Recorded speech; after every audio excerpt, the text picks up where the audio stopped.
There have been so many things going on with Facebook ads lately in regards to how open targeting is working, in regards to targeting standard versus custom conversion events in Facebook. And I'm advertising quite a bit, and I don't necessarily have the time to go out and test all these things. So I really need the help of a Facebook ads expert and a consultant. And I decided to tape that session with a gentleman by the name of Ronaldo. He'll introduce himself in a minute. He is a Facebook ad agency owner. He knows just about as much about Facebook ads and what's going on as anyone right now. He's very in touch with the community. He's constantly testing. So I brought him on to ask him a bunch of questions about campaign budget optimization, how to handle how many pieces of creative to put in per ad set, how much to spend on each ad set, how to handle to target open targeting versus going into deep demographic detail targeting, which supposedly isn't as working as much with the algorithm right now. We're really going in to exactly what the Facebook platform is right now and what it's evolving into in the next year. It's really important. If you're advertising a lot, this is free consulting advice for you. Make sure you tune in, and as always, make sure you guys like and subscribe. Check out the podcast. Let's get into the interview now. If you want to give a quick introduction to yourself, who you are, what you do, so the people watching this can follow you and whatnot. Hello, everybody. I'm Renaldo and I am from England, and we build Facebook advertising campaigns, typically for agencies, but do for mainstream businesses as well. Can help you anytime. Reach out. fbaddicts.net. That's my joke plug. Appreciate that. I like it. It'll play well. And also for anyone, we're trying to get them much more involved in the blueprint. Potentially even doing a standalone Facebook advertising module. So be on the lookout for that. But I have some questions for you specifically about my campaigns. I'm just going to share my screen with you too, so you can see it. Go ahead. So I just kind of wanted to, so this is for the blueprint. There's a couple of things going on. I feel like there's been a lot of shifts in Facebook's kind of algorithm, really heavy shifts recently, and I just wanted to kind of pick your brain about like more of the technical side of things, like like how many ads should I have per set, how many blah blah blah, like that type of stuff, right? Yeah, great question. So our basic strategy here, this is just some of the campaigns. I just pushed them live yesterday. It just goes off of cold, warm, hot. Cold meaning, obviously trying to get new people.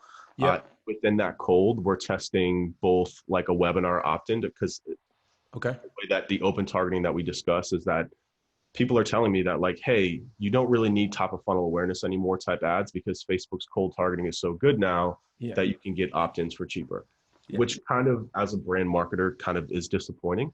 You know what I'm saying? Because I've spent time in theory talking about funnel models, and I still think that applies, right? Because there's still something to be said. I know as a customer that if I see your video and I'm like, oh, this dude is fucking smart, and then I get your webinar ad, then I'm gonna be like, okay, I'm much more likely to go in. Because I think what's happening now is Facebook is just like, look, at our algorithm knows everything. We know based on your ad history, we know based on your page, we know based on your website's traffic, we know exactly who your customer is. Like we'll just go find them. But I think what happens is you get a much smaller subset, as opposed like, so you're able to acquire customers cheaper and faster.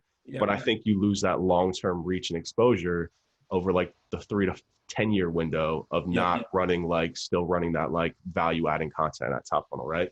That's right. And I think there's a weird caveat with the top of funnel argument, right? So a lot of people oftentimes don't look at the idea that, okay, everything is defined by the temperature of a market. If the market temperature is already up, what we're doing is already hot and known.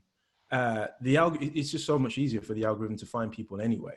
Because all we need to really do now is create enough context in that one ad, and that's enough, and we can go.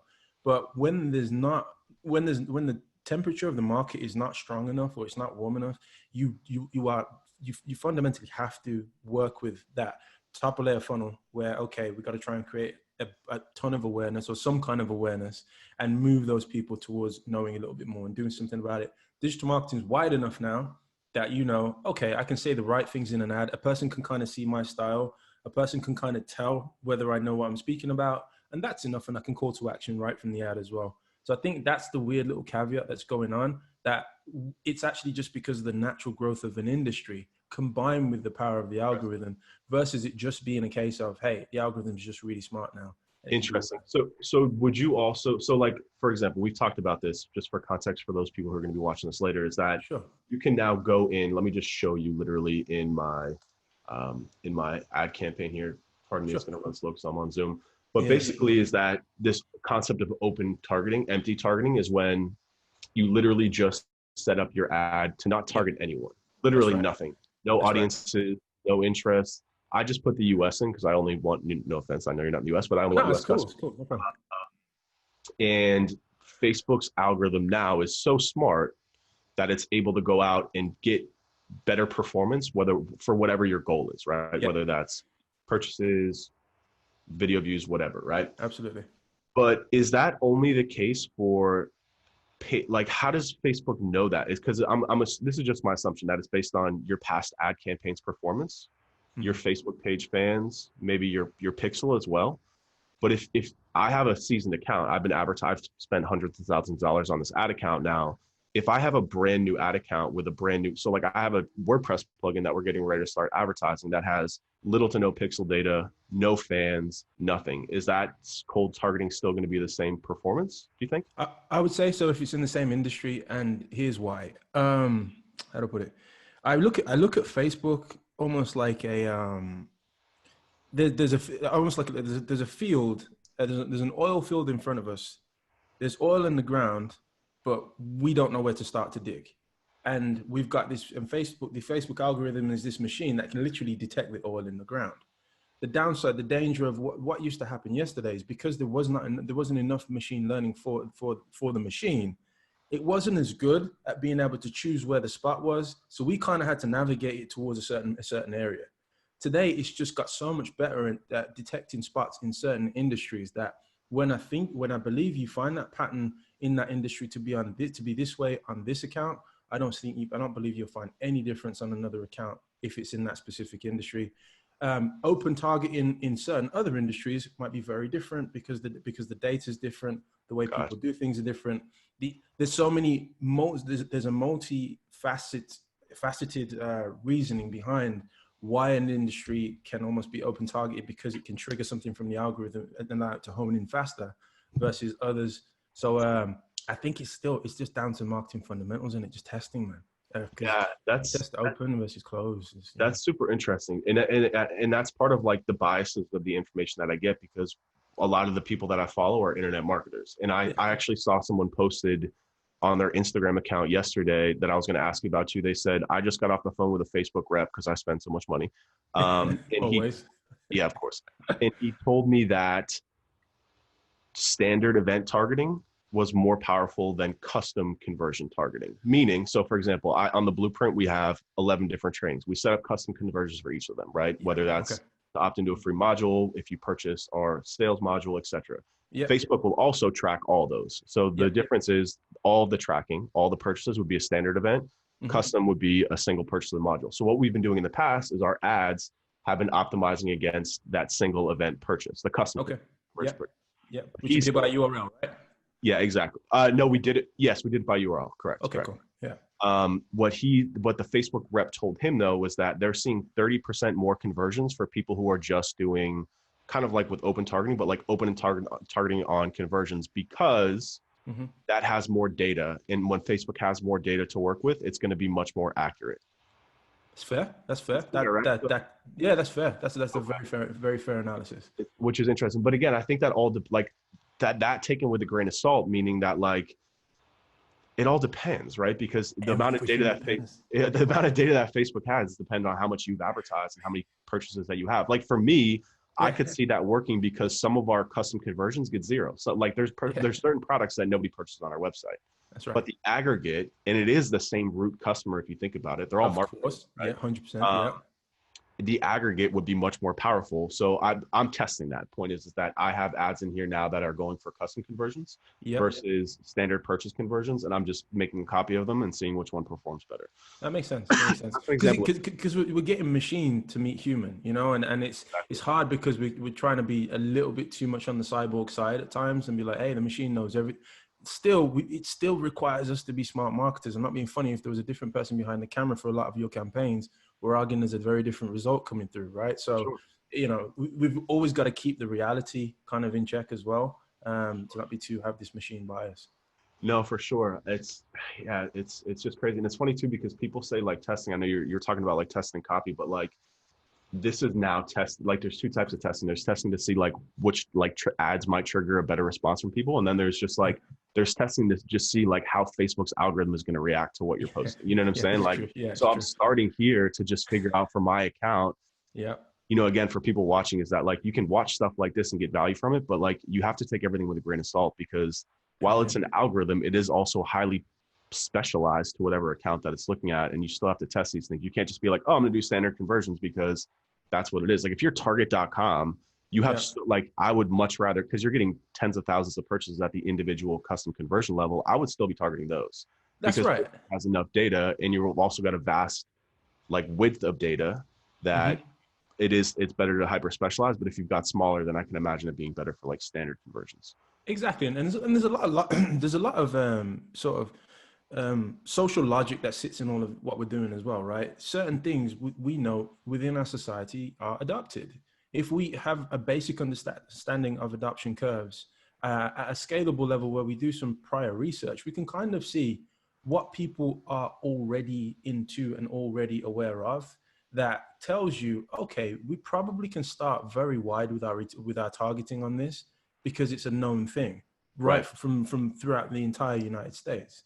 But with this thing here, I'm creating that nobody's ever heard of before. This is where your pinch of salt comes right into play, that I've never heard of before. And there's not much search for it. There's not much trends for it. People have no idea, or it's a very different category that exists within the realms of a current category that's currently going on.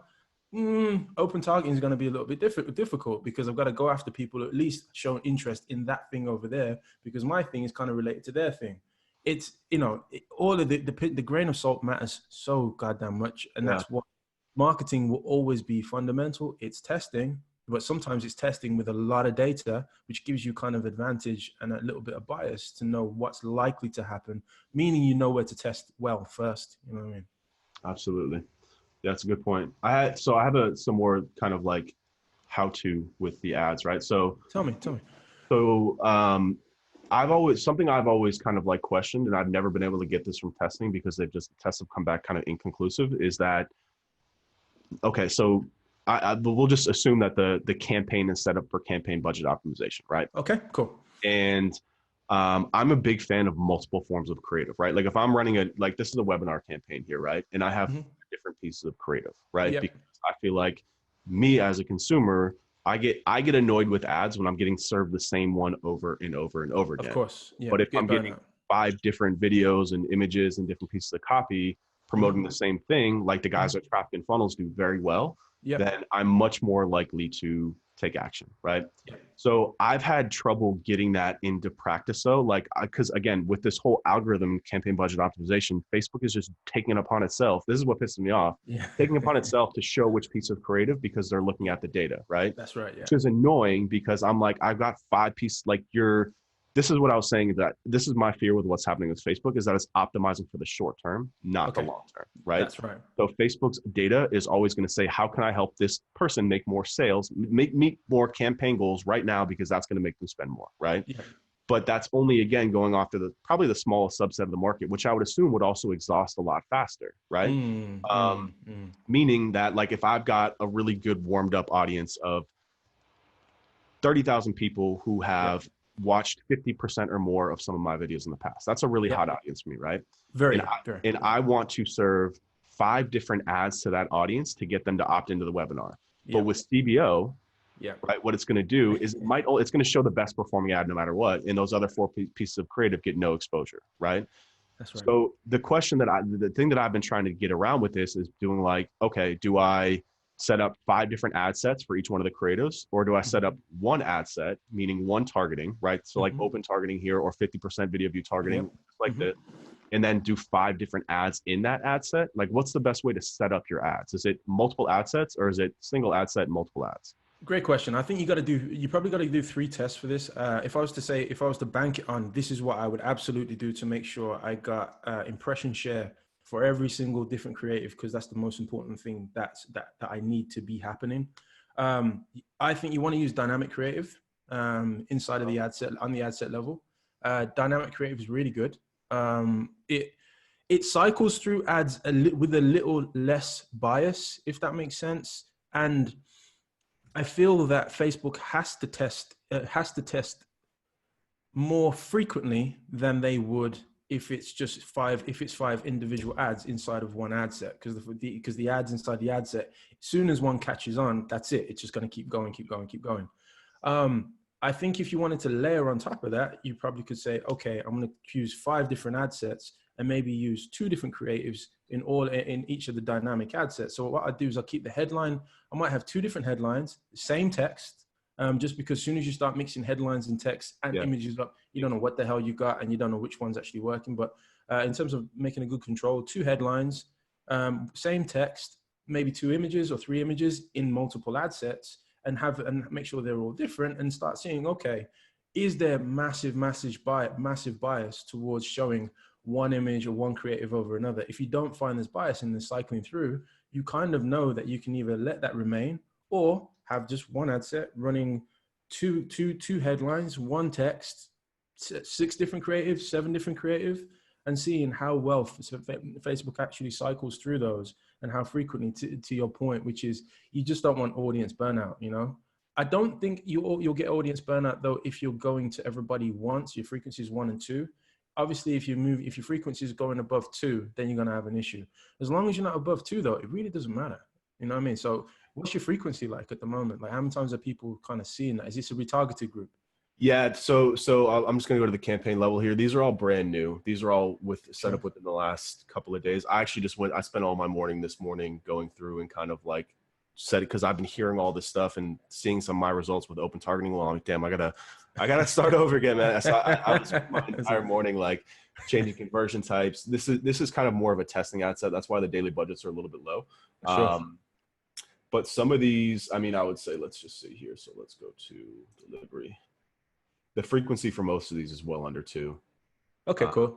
Because if you're well under 2, you're fine in terms of, you know, you're not going to get creative burnout. Creative burnout really starts kicking in when you know you get in 2 and 2+ all the time. You have to change the creative. Yeah. So for that one, the only ones that are starting to burn up here is because this one here is at 3, and this is only 3 days old. Because this one is really high. Actually, shouldn't be this high. But this one here is a remarketing. So what I'm testing also is we have a client onboarding kind of like free video series. Okay. So I'm advertising that to cold audiences. Then I made a custom audience for that ad. Okay. And then remarketing to that one with a second call to action, right? A different number. And this is really high, but that's also not performing well at all. Because the higher it goes, the more need there is to change and cycle the creative, and that then starts moving into the realms of the 7 touches argument, right? Whereas if a person buys if they touch 7 times, but as long as they touch 7 times with 7 different messages, if it's the same message 7 times, it becomes annoying, right? So as soon as you do go past 2+, those are the ones where you got to double down and say, hey, okay, this is where I've got to make sure we've got cyclic creative. Anything that you know you're targeting an audience that's massive and wide, having different creative doesn't matter. Let Facebook just figure out which one's working really well, and then you don't necessarily have to worry about changing anything on those. So at least then it lowers your workload to see, okay, well, where do I go and focus my attention on cycling and changing creatives all the time? So 2 questions off that.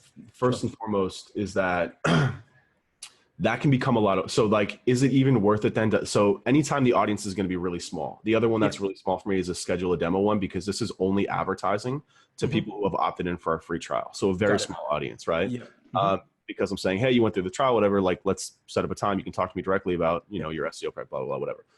So this is going to be high, this frequency, right? There's no way around that. But if I were to cycle through creative, like, is it even worth it? Like what I wanted for this was basically like, another question off the back of that would be, would it be more effective to just get rid of this kind of like really hyper targeted remarketing ads? Good question. B, to just set up some sort of process where every week I'm spinning through creative, whether maybe one week it's just text, one week it's, you know, GIF one, it's like the same type of creative, but just kind of mixing that up. Or 3, would it be better to change the ad to target people not based on conversions, but based on unique reach, right? Because you can set them up to only show to people like kind of like for width, right? One time. Yeah, again, that's right. Fucking Facebook's algorithm now, this is what bothering me, is that like it's only optimizing for what we want, which is kind of like it's kind of catch 22. You know what I'm saying? Like, yeah, I want conversions, but like, I don't want to show it to the same 8 people over and over again, because that's what your data is telling me. Like, if they've made it to this stage, if they've seen my video, they've opted into our stuff before, they've gone through our modules, like, I don't need you to go through that audience and tell me which one is the most likely to buy, because they're all likely to buy at that point. That's right. That's right. Exactly. And which is where you move to your point, which is where you move to unique reach, right? So you want to try and try and get your frequency at 1 per day, or however many per day that you think is necessary as a cap, to make sure you're not touching those people too many times and becoming annoying. I think the other part to it is, what's the need to target a specific audience? I try and look at everything based on message alignment. So is there a very specific message or a very specific thing that I have to say to them that I can't say to them? If it is, then we have to create the group. If it's not, then I can widen the group. And you know, there is that whole idea of, oh, well, maybe these guys may not take it like these guys. I think you'll find that, you know, you can blend that message between 2 groups who do have a reasonable amount of awareness, and that's fine. But I think if it's a case of it's your hyper-targeted group that have purchased 3 or 4 times, you got a special offer to them and it's only for them, then you got to create an ads that are just for that group of people. But it lessens your workload if you kind of have very more loose parameters as to why you create hyper-targeted groups. I say only create them if it's something you're saying to them that you can't say to the other people, and it's going to be taken in a way that's completely off. Got you. Yeah. So in regards to, if I decided to just, let's say, update the creative every week, then, you know, which wouldn't be too hard to do, because again, you can use the same concept. And like I've done, so what I did here is one piece of creative is just a video of me just saying, hey, you know, sick of me up, blah, blah, blah, whatever. The other one is we just took pictures of me picking up a phone and made like a stop motion thing and just use copy instead of, you know, the text, whatever, instead of the video.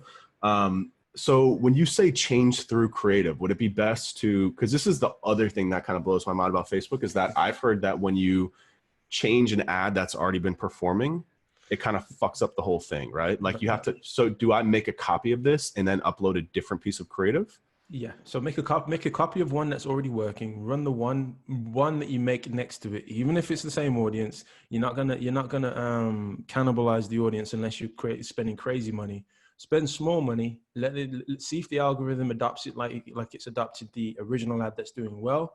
Then switch them out. So then just cancel one and roll with the other one. But don't change it. Don't change your creative, or don't touch an ad that's doing really well. It's just, I wish it weren't like that, man. But it's literally like a train. As soon as you derail the cart, it's a nightmare, man.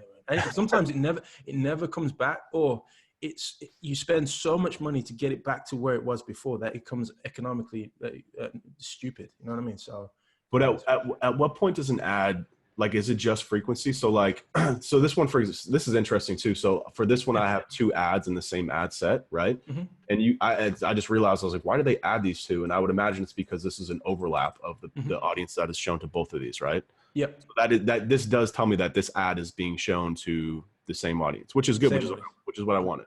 That's right. But when you say don't kill a performing ad, like, won't it eventually kill itself? Because that audience, like, so again, going back to the algorithm, if the algorithm is just hyper focusing on the highest performing segment of that audience, how does it keep on finding those people? Because doesn't it just kind of like take a piece of it and be like, this is it?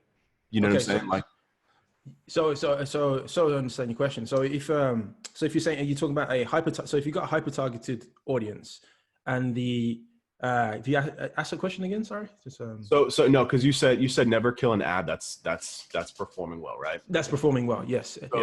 So I guess my question was that, like, I'm always curious about when to cut off an ad period, because again, I'm hypersensitive to people being annoyed. Like the amount of people that I can tell by your content. It's good.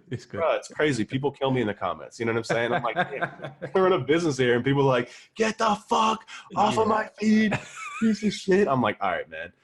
And that only comes from app. That's also why I decided to like really go all in on a funnel model, because that stops happening. Like, it's actually amazing, my remarketing ads, how many people who are happy with my stuff will comment on the ad and be like, this dude knows what he's talking about. That's what I did. Yeah, it's amazing. A long time ago. I was like, yeah, I like it. I like it. The way you did the skit. in the house. Yo, that was hot, bro. That was good, man. That was really good. Speaking of which, so this actually kind of ties into the previous question I was going to ask. So I actually just turned that ad back. I had that ad off for like 6 months, right? Yeah, yeah. I turned it back on. I like to have what I call like a commercial level. So like basically I'm doing cold targeting, right? Mm-hmm. And then I need to I can't assume that people know what my business or product is, right? So I'm actually willing to spend budget just to educate people about what this like, oh, hey, the blueprint training is a thing. You know what I'm saying? Yeah. Especially when our cost for the course is $3,000, I have a lot of budget to play with in that cap, right? Yeah. So what I'm doing here is I'm advertising this to people who have watched 50% of any of my past videos, people who have been to my website in the last 90 days, both my agency website and my blueprint website, and then also people who have engaged with my Instagram profile. So I'm doing a lot of I'm spreading very horizontally there, and I want to get those people into my funnel, right? Smart. So I'm running that again, but like, again, how does it play with like creative kind of exhaustion? Like, have you had success with like bringing creative back from past campaigns, or people kind of like already saw that shit? No. Because remember, human beings are they're always at a different point in their lives, right? Yeah. So for example, and it's kind of slightly off topic, but somewhat related. We offer a service called a self-sustaining campaign. That's a campaign that we build once, it sustains itself indefinitely. So, why? Small businesses, generally speaking, cannot handle too many leads. There's only two reasons you're going to go out of business. You grow too fast, you grow too slow, right? So generally speaking, they can't manage more than 5 to 6 leads a day sometimes, because now it creates a brand new job. So most of them, if we're doing well with the ads that we're running, they're not going to be spending more than maybe $30 a day or $40 a day. On that kind of spend, they're never going to exhaust the full width of an audience, especially if the audience is open or the audience is around about 100,000, 150,000 people. So we create the campaign once and it runs indefinitely. Now, what I learned in that was people, generally speaking, are always at a different point in their lives. So how I would sell it to most clients is I say, look, the good thing is when it does come to a point where you think the audience is now exhausted, it's going to take 6 or 7 months to get round to the first person who saw the ad for the first time. In 7 months' time, they're in a completely different place in their lives and they may be ready for it. So let the data speak that back to you rather than thinking, okay, I can't really rehash that because someone's seen it before. No, people are in a very different position. And the fact that they've saw it before could actually help the fact that they see it again later. And it's exactly the same creative because it gives the same trigger that, oh yeah, that's that guy. I'm ready now. I'm up for it now. So I don't think it's a bad idea. Got you.